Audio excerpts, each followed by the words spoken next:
Recently, a headline appeared in scientific and agricultural news that quietly caught global attention.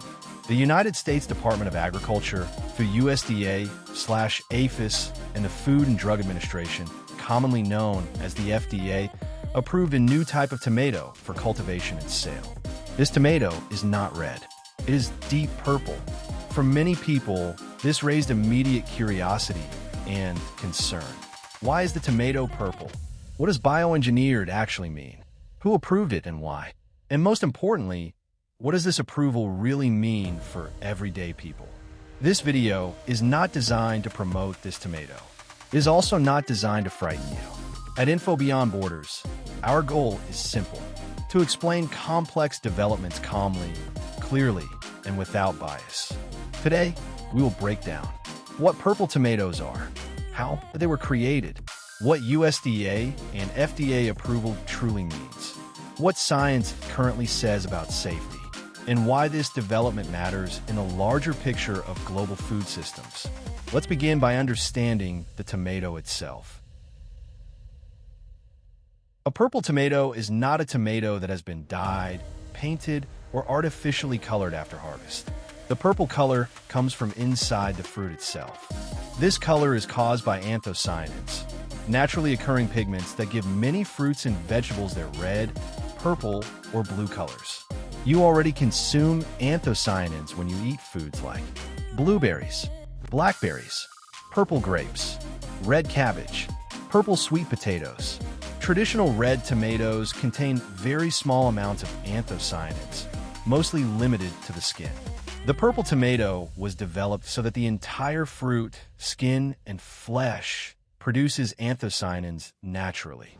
This results in a deep purple exterior, purple flesh throughout the tomato, normal growth, flowering, and fruiting. From a farming perspective, the plant grows like a typical tomato plant. From a visual perspective, it looks completely different. To understand this, it's important to separate bioengineering from myths and misunderstandings. Bioengineering is not random experimentation. Scientists first studied plants that naturally produce high levels of anthocyanins. They identified specific genes responsible for controlling this pigment. Next, these genes were introduced into tomato plants. The tomato's genetic instructions were adjusted so these genes activate during fruit development. The plant was then grown and tested over multiple generations. This process is more precise than traditional breeding, which mixes thousands of genes randomly. The tomato's core identity does not change. It still grows as a tomato. It still reproduces as a tomato. It is not combined with animal genes. The modification allows the tomato to express a trait it normally cannot express at high levels. This is why regulatory agencies classify it as bioengineered rather than simply hybrid. This project did not begin as a commercial product designed for grocery shelves. It began as scientific research. Researchers were studying plant antioxidants, natural compounds in food, how to improve nutritional density without increasing calories. Anthocyanins are of interest because of their biological activity in plants and their potential benefits in human diets. Scientists asked a fundamental question: can modern biotechnology help plants produce beneficial compounds more efficiently? The purple tomato became a research model.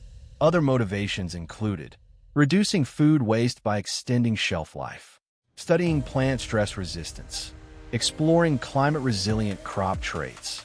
The goal was not to replace normal tomatoes, but to explore what is scientifically possible. Approval came after review by two separate U.S. authorities, each with different responsibilities. USDA/APHIS. The USDA, through its Animal and Plant Health Inspection Service, evaluated environmental impact, plant health risks, whether the tomato behaves differently from conventional crops, potential risks to other plants or ecosystems. Their conclusion: the purple tomato does not pose greater environmental risk than standard tomatoes.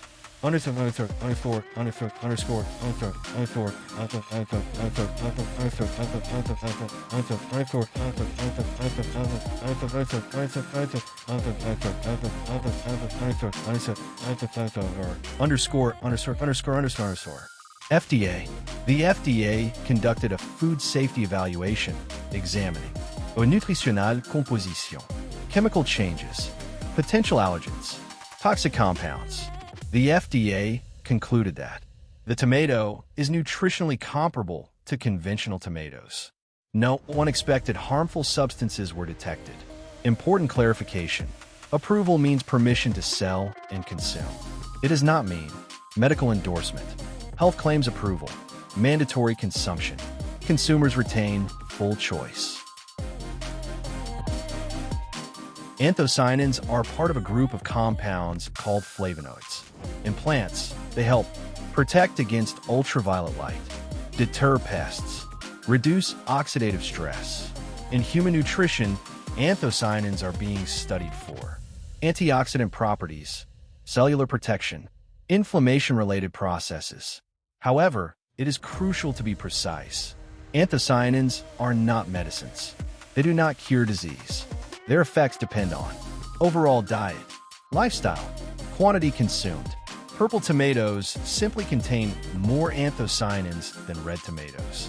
No medical claims are made or approved. Based on current regulatory evaluations, no identified toxicity, no unusual allergen risks, nutritional content comparable to standard tomatoes. However, science works cautiously. All new foods undergo limited early consumption, gradual population exposure, ongoing monitoring. This is normal. Even widely consumed crops today were once new. Safety conclusions are based on current evidence, not assumptions. Let's address common concerns calmly. Crossmark. It's completely unnatural. Most modern crops are genetically distant from their wild ancestors due to centuries of selective breeding.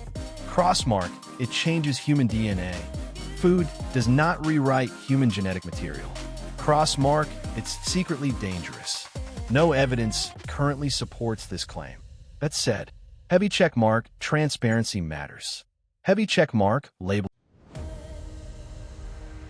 Purple tomatoes represent something larger. They signal a shift toward précision agriculture, nutrient-focused crops, climate-adaptive farming. Future research may explore bioengineered grains, enhanced vegetables, crops requiring fewer resources. This raises serious questions about regulation, ethics. Purple tomatoes are not magic. They are not poison. They are a carefully regulated scientific experiment that has reached the market under supervision. Whether people accept them or avoid them is a personal choice. What matters most is understanding, not fear. Because the future of food belongs to those who ask questions, calmly, clearly, and critically. Subscribe to Info Beyond Borders, where complex science is explained without borders. Subscribe Info Beyond Borders now for more mind-blowing knowledge.